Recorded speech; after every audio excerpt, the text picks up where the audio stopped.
আজকের এই ভিডিওতে আমি তোমাদেরকে চালাক হওয়ার এমন কিছু নিয়ম বলবো যা নিজের উপরে অ্যাপ্লাই করে তুমি নিজেকে পরিবর্তন করতে পারবে।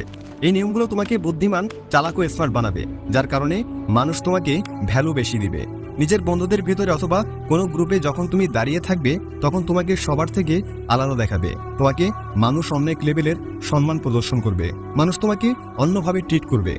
আমি যে রুলসগুলো বলবো সেগুলো অনেক পাওয়ারফুল, আর এই রুলসগুলো মেনে চলতে পারলে তোমাকে একজন পাওয়ারফুল মানুষ বানিয়ে ছাড়বে। তাহলে আর দেরি না করে চলো সরাসরি পয়েন্টে আসি। নাম্বার 1, প্রথম নিয়মটি হলো তোমার উদ্দেশ্যগুলো, ভবিষ্যৎ পরিকল্পনাগুলো সবসময় লুকিয়ে রাখো। যদি তুমি কোনো বিষয় নিয়ে কাজ করো তাহলে সেটি মানুষের সামনে কখনোই প্রকাশ করবে না। এই পৃথিবীতে বেশিরভাগ মানুষ খোলা বইয়ের মতো, নিজের মনের কথাগুলো বা মনের ভাবগুলো দ্রুত মানুষের সাথে শেয়ার করে। সুযোগ পেলেই তাদের সকল উদ্দেশ্য, তাদের সকল কাজ এবং তাদের সকল গোলগুলো মানুষের সাথে শেয়ার করে। কিন্তু এই সব কিছু শেয়ার করার ফলে একটি সমস্যা হয়, আর সেটি হলো তুমি যদি তোমার গোল অ্যাচিভ করতে না পারো তাহলে মানুষ তোমার উপর হাসবে, অথবা তোমার প্রতি মানুষের একটি খারাপ ইমেজ তৈরি হবে। মানুষ বলবে এ শুধু বলতেই পারে, কোনো কিছু করতে পারে না। নিজের মুখে লাগাম লাগানো এবং নিজের কথাবার্তা কন্ট্রোলে রাখা অনেক কঠিন একটি কাজ। তাই যে কোনো কথা মেপে বলা উচিত। নিজের সবকিছু মানুষকে বলে দেওয়া উচিত না। নিজের সম্পর্কে কিছু না কিছু কথা লুকিয়ে রাখা উচিত। মানুষকে তোমার মনের ভাব কম বুঝতে দাও, তাদের কনফিউজড হতে দাও। রুলস নাম্বার 2, দ্বিতীয় নিয়মটি বলার আগে তোমাকে একটি কথা বলতে চাই। ধনুক থেকে বের হয়ে যাওয়া তীর, বন্দুক থেকে বের হয়ে যাওয়া গুলি এবং মুখ থেকে বের হয়ে যাওয়া কথা কখনোই ফিরিয়ে নেওয়া যায় না।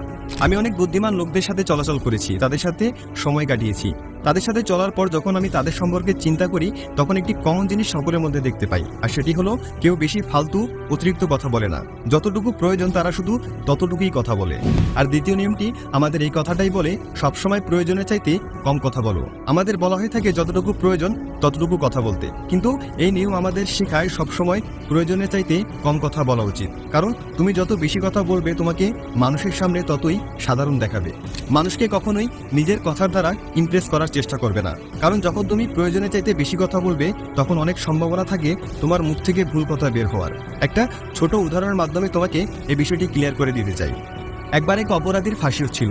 যখন তার ফাঁসি প্রায় হয়ে যাচ্ছিল ঠিক এমন সময় তার ফাঁসির দড়িটি ছিঁড়ে যায়, আর সেই সময় ফাঁসির দড়ি ছিঁড়ে যাওয়াকে উপরওয়ালার রহমত হিসেবে ধরা হতো, আর তাই অপরাধীর সাজা মাফ করে দেওয়া হতো। এরকম একটি ঘটনা একটি রাজ্যে ঘটে। এক অপরাধীকে ফাঁসি দেওয়ার সময় তার দড়িটি ছিঁড়ে যায়। এই কথাটি এসে রাজ্যের সেনাপতি রাজাকে বলে। রাজার একজন অ্যাডভাইজার সেনাপতিকে জিজ্ঞেস করে, দড়ি ছিঁড়ে যাওয়ার পর সেই অপরাধী কি কিছু বলেছিল? তখন সেনাপতি বলে, হ্যাঁ, সে অপরাধী বলেছিল যে রাজা একটা ঢঙের দড়ি বানাতে পারে না, সে রাজা রাজ্য সামলাবে কিভাবে। একথা শোনার পর রাজার অনেক রাগ হয়। রাজা সেই অপরাধীর কাছে যায় এবং তাকে তলোয়ার দিয়ে মেরে ফেলে। তার মৃত্যুর কারণ ছিল সে বিনা প্রয়োজনে অতিরিক্ত কথা বলেছিল। সেই অপরাধী যদি অতিরিক্ত কথা না বলতো তাহলে হয়তো তার জীবন বেঁচে যেত। যখন তুমি প্রয়োজনের চাইতে কম কথা বলবে তোমাকে নর্মাল মানুষের চাইতে মহান এবং শক্তিশালী দেখাবে। তোমার সাইলেন্ট থাকার কারণে অনেক সময় মানুষ কনফিউজড হয়ে যাবে। তারা বুঝতে পারবে না তোমার মনের ভিতরে কি চলছে, এবং তোমার মনের ভাব বোঝার জন্য এমন কিছু তারা বলে বসবে যার ফলে তুমি তাদের দুর্বলতা বুঝে যাবে। আর তুমি যখন কম কথা বলবে তখন তোমার দুর্বলতা অন্য কেউ বুঝতে পারবে না। স্মার্ট মানুষের অনেক বড় একটি গুণ হলো তারা সবসময় কম কথা বলে, অথবা যতটুকু প্রয়োজন শুধু ততটুকুই কথা বলে। রুলস নাম্বার 3, এখন আমরা কথা বলবো 3 নম্বর নিয়মটা নিয়ে, আর সেটি হলো তোমার ইমেজ। তুমি মানুষের সামনে তোমার যেমন ইমেজ তৈরি করবে মানুষ তোমাকে তেমন ভাবেই ট্রিট করবে, তেমন ভাবেই সম্মান প্রদর্শন করবে।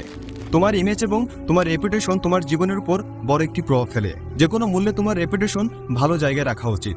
মানুষের সামনে তোমার এমন একটি ইমেজ তৈরি করো যেন মানুষ তোমাকে নিয়ে কিছু বলতে গেলে বা কোনো ঠাট্টা করতে গেলে তার আগে 10 বার ভাবে। মানুষের সামনে আমাদের ইমেজ 4টি জিনিসের মাধ্যমে তৈরি হয়ে থাকে। 1, আমাদের পোশাকের মাধ্যমে, 2, আমাদের টাকার মাধ্যমে, 3, আমাদের কথার মাধ্যমে, এবং 4, আমাদের কর্মের মাধ্যমে। তাই এই 4টি জিনিসকে সবসময় ঠিকঠাক রাখো। প্রথমত তোমার ড্রেসিং সেন্স ঠিক করো। মানুষের প্রতি তোমার যে ফার্স্ট ইমপ্রেশন সেটা হলো তোমার লুক। কথায় আছে, প্রথমে দর্শনধারী পরে গুণ বিচারী। তোমার লুক কেমন, তুমি কেমন পোশাক পরে আছো তাই দেখে মানুষ তোমাকে প্রথমে জাজ করবে। তাই কোথায় কোন পোশাক পরে যেতে হবে তা শিখো। দ্বিতীয়ত, যখন তোমার কাছে টাকা থাকবে তখনই মানুষ তোমাকে জিজ্ঞেস করবে তুমি কেমন আছো, ভালো মন্দ। তাই সব আজে বাজে কাজ বাদ দিয়ে সময় নষ্ট না করে কঠোর পরিশ্রম করো। টাকা ইনকাম করার দিকে মনোযোগ দাও। তোমার কাছে টাকা থাকলে সবাই তোমার দিকে অ্যাট্রাক্ট হবে, সবাই তোমাকে সম্মান করবে। তৃতীয়ত, তোমার যখন কথা অর্থাৎ শব্দ ঠিকঠাকভাবে বের হবে তখনই মানুষ তোমার আসল গুণ দেখতে পাবে। তাই সঠিকভাবে কথা বলতে শিখো, অথবা শুধুমাত্র যতটুকু প্রয়োজন ততটুকুই বলো। যদি তুমি বেশি কথা বলো তাহলে তোমার মুখ থেকে অনর্থক কথা বের হবে, তখন মানুষ তোমাকে মূর্খ ভাববে, তাতে তোমার ইমেজ খারাপ হবে। আর চতুর্থ, তোমার কর্ম বা কাজ তোমাকে যে সম্মান এনে দিতে পারে তা পৃথিবীর আর কোনো কিছুই এনে দিতে পারে না। তাই তুমি যে কাজই করবে তা সঠিকভাবে নির্বাচন করবে। মনে রাখবে, জীবনে এমন কোনো কাজ করবে না যাতে তোমার ইমেজ বা রেপুটেশন খারাপ হয়, কারণ যদি একবার তোমার ইমেজ বা রেপুটেশন নষ্ট হয় তাহলে তা আগের মতো করা কোনোভাবেই সম্ভব নয়। যদি তোমার ইমেজ ঠিক থাকে, তোমার রেপুটেশন ঠিক থাকে, তাহলে অনেক কাজ তোমার শুধু বলা মাত্রই হয়ে যাবে। তাই তোমার ইমেজ, তোমার যে রেপুটেশন তা সবসময় ভালো রাখো। Rules number 4। এখন আমরা কথা বলবো 4 নম্বর নিয়ম নিয়ে। আর 4 নম্বর নিয়ম বলে, সবসময় রাজার মতো থাকবে। রাজার মতো সম্মান পাওয়ার জন্য রাজাদের মতো কাজ করো। তুমি যেভাবে মানুষের সামনে নিজেকে উপস্থাপন করবে তার উপর নির্ভর করে মানুষ তোমাকে কতটুকু সম্মান প্রদর্শন করবে। মানুষের সামনে নিজেকে খারাপভাবে উপস্থাপন করলে বা অতি সাধারণভাবে উপস্থাপন করলে মানুষ কখনোই তোমার সম্মান করবে না। রাজা নিজে নিজের সম্মান করে, তাই অন্যরাও রাজাকে সম্মান করার প্রেরণা পায়।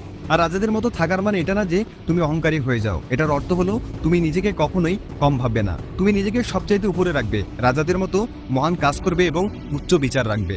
তোমার সব কাজের মাধ্যমে তুমি মানুষদেরকে দেখাবে তুমি রাজা নও, কিন্তু তুমি রাজা হওয়ার যোগ্য। আর কখনোই নিজের আত্মসম্মান ক্ষুণ্ণ করবে না, কখনোই নিজের অপমান করবে না, কারণ যে ব্যক্তি নিজে নিজের সম্মান রক্ষা করে তাকে পৃথিবীর সকলে সম্মান করে। তাই যদি তুমি রাজার মতো সম্মান পেতে যাও তাহলে তুমিও রাজার মতো উচ্চ বিচার রাখো এবং রাজার মতো কাজ করো। Rules number 5। 5 নম্বর রুলস বলে, সম্মান পাওয়ার জন্য মানুষের থেকে দূরত্ব বজায় রাখুন। যে কোনো জায়গায় বারবার যাওয়া আসার ফলে সেখানে তোমার ভ্যালু কমে যায়। তুমি যত বেশি মানুষের সামনে চলাফেরা করবে, যত বেশি কথা বলবে, তুমি ততই মানুষের সামনে সাধারণ দেখাবে। যদি তুমি কোনো বন্ধুদের গ্রুপের মেম্বার হয়ে থাকো তাহলে কিছু সময়ের জন্য সেখান থেকে দূরে সরে আসো, তাহলে সেখানে তোমার সম্পর্কে কথা হবে এবং তোমার কাজের বেশি প্রশংসাও হবে। দূরে থাকার সঠিক সময়টা তোমাকে শিখতে হবে, কারণ অ্যাবসেন্টের কারণে যে কোনো জিনিসের ভ্যালু বেড়ে যায়। তুমি অনেক সময় দেখবে যখন বড় বড় সেলিব্রিটিরা কোনো পার্টি বা কোনো ইভেন্টে যায় তখন তারা খাওয়া দাওয়া না করেই সেখান থেকে চলে যায়। তারা বলে যে তাদের অন্য আরেকটি পার্টি অথবা ইভেন্টে যেতে হবে। আসলে কিন্তু তাদের কোনো পার্টি অথবা ইভেন্ট থাকে না। আসল কারণ হলো সেখানে বেশি সময় দিয়ে তারা নিজেদের ভ্যালু কমাতে চায় না, কারণ তারা মানুষের সামনে যত বেশি সময় কাটাবে অন্য লোকেরাও তাদের নর্মাল মানুষের মতো দেখবে, তাদের প্রতি মানুষের অ্যাটেনশন কমে যাবে। স্বর্ণেরও মূল্য তার অভাবের কারণে, অনুপস্থিতির কারণে বেড়ে যায়। শীতের দিনে যতই সময় পার হয় সূর্য বের হওয়ার অপেক্ষা আমাদের ততই বেশি হয়। যখন অনেক অপেক্ষার পর সূর্য বের হয় তখন অনেক ভালো লাগে। যখন সূর্য সবসময় আকাশে থাকে, যখন সূর্যের গরম আমাদের গায়ে লাগে, তখন সেই সূর্য আমাদের আর ভালো লাগে না। যখন তুমি সঠিক সময় নিজেকে অনুপস্থিত রাখা শিখে যাবে তখন তোমার প্রতি মানুষের চাহিদা অনেক বেড়ে যাবে। আরেকটি কথা, সবসময় মানুষের আশেপাশে থাকলে নিজের ভাবমূর্তি কমে যায় এবং দূরে থাকার কারণে তা বেড়ে যায়। দূরে থাকার কারণে যে ব্যক্তিকে অন্যরা বাঘের মতো মনে করে, সামনে থাকার কারণে সেই ব্যক্তিকে অতি সামান্য এবং মূর্খ মনে হয়। বেশি সময় মানুষের সামনে থাকলে মানুষের ভেতরের গুণ দেখা বাদ দিয়ে বাইরের গুণ দেখতে শুরু করে, যার কারণে অনেক সময় আমাদের ইমেজ নষ্ট হয়। তাই শুধুমাত্র প্রয়োজন হলেই মানুষের সাথে দেখা করো, আর যখনই দেখা করবে তখন নিজের ইমেজ এবং নিজের চেহারা ঠিকঠাক রেখে দেখা করবে।